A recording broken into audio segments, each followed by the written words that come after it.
illa wajha ay illa mulkahu. Ini kata mereka penakwilan Imam Al-Bukhari rahimahullah ta'ala. Para ulama menjelaskan bacaan yang lebih tepat bukan illa mulkahu, tetapi illa malikahu, kecuali pemilik wajah itu. Imam Al-Bukhari ternyata mentakwil illa wajha menjadi illa mulkahu, illa mulkahu. Assalamualaikum warahmatullahi wabarakatuh. Kemarin kami sudah menjelaskan secara detail berdasarkan keterangan dari para ulama bahwa takwil ayat suci Al-Quran itu sudah dilakukan oleh sahabat Nabi Muhammad SAW, sudah dilakukan oleh para ulama yang keilmuannya tentang ajaran agama Islam ini sudah tidak diragukan lagi. Bahkan Rasulullah SAW pernah mendoakan sahabat Ibnu Abbas agar beliau diberikan kemampuan oleh Allah Subhanahu wa taala di dalam mentakwil ayat suci Al-Qur'an. Secara akal tidak mungkin dan mustahil Nabi Muhammad SAW mendoakan sahabat Ibnu Abbas agar bisa mentakwil ayat suci Al-Qur'an apabila takwil ayat suci Al-Quran itu memang hukumnya haram, sesat dan melanggar syariat sebagaimana yang telah dikeluarkan oleh para Sultan Wahabi Al-Kuchluki yang sangat minim referensi. Dan di video sebelumnya kami sudah menjelaskan bahwa Al-Imam Al-Bukhari sebagai ulama yang pakar hadis #1 seluruh dunia, Imam Al-Bukhari di dalam kitab Sahih Al-Bukharinya ternyata beliau juga mentakwil ayat suci Al-Quran ketika Allah Subhanahu wa ta'ala berfirman, kullu syai'in halikun illa wajha. Kata Imam Al-Bukhari, illa wajhahu ay illa mulkahu. Namun sayang sejuta sayang, masih saja ada beberapa sutat-sutat kaum Wahabi Salafi yang salah pikir atau Wahabi yang wawasannya hanya bid'ah.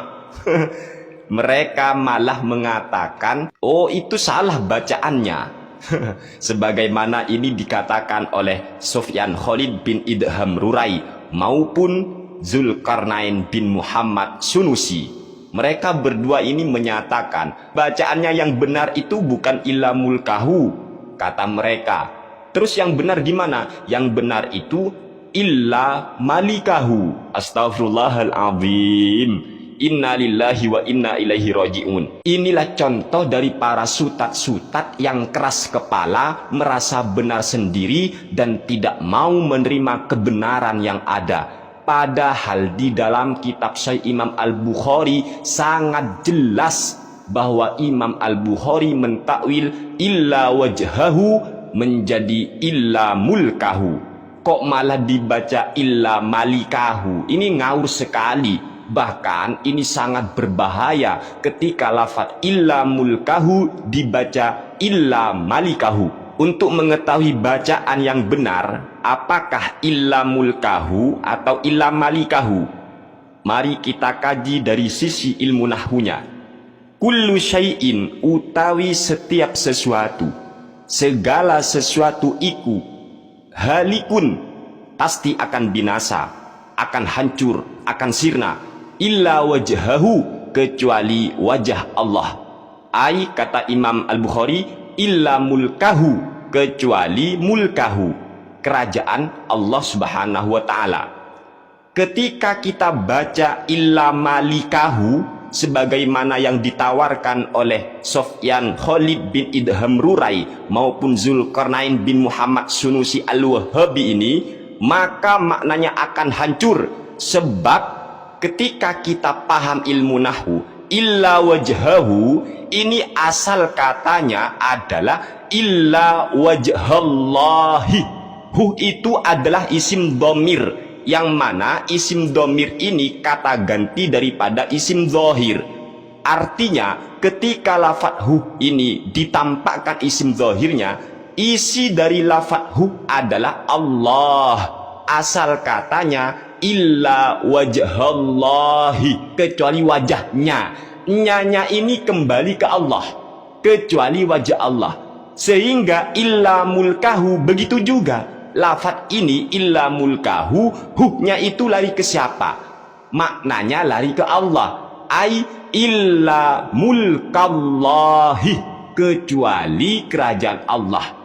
Apabila lafaz illa mulkahu ini dirubah, diganti menjadi illa malikahu, berarti asal katanya illa malikallahi, kecuali yang merajai Allah. Na'udzubillah min dzalik. Nanti Allah ada yang merajai, Allah ada yang menguasai. Bedakan ya, ada lafaz di bahasa Arab itu ada mulkun, ada malikun, ada malikun. Kalau mulkun artinya adalah kerajaan atau kekuasaan. Kalau malikun, mimnya itu pendek, maknanya yang merajai, maknanya yang menguasai. Kalau malikun artinya yang memiliki. Ketika Ustadz Wahabi itu mengatakan illa malikahu, berarti maknanya kecuali yang merajai Allah. Domirhu ini bukan kembali ke wajah, bukan. Sebab lafaz wajah itu yang ditakwil Imam Al-Bukhari, dan isi domirhunya lari ke Allah. Begitu Pak Ustadz Wahabi. Sudahlah, akui saja Imam Bukhari itu benar-benar mentakwil ayat suci Al-Quran, yaitu surah Al-Qasas ayat ke-88.